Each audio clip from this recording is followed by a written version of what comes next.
So this decision by the West Indies Cricket Board to engage the services of Pakistani leg spinning great Mushtaq Ahmed for a 1-month stint, we assume, to work with the regional spinners, stirs up a different kind of debate this evening.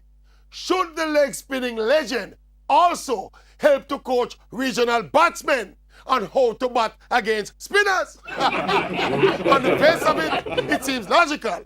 Leg spinner helps to teach batsmen to bat leg spin. But that is foolishness. Mushtaq Ahmed was a leg spinning wizard.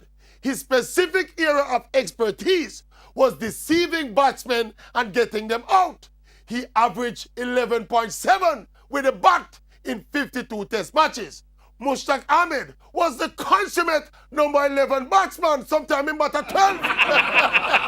In other words, this man could not bat for save him life.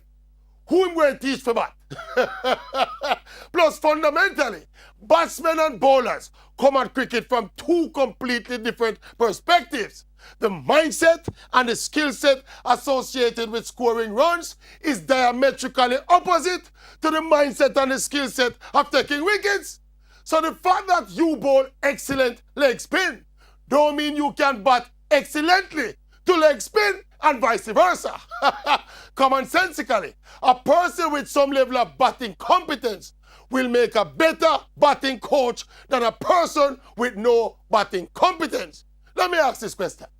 Courtney Walsh was a legendary West Indian fast bowler who took 500 odd test wickets. You think Courtney Walsh could teach regional batsmen a thing or two about how to bat against fast bowling? Arrest my case. Arrest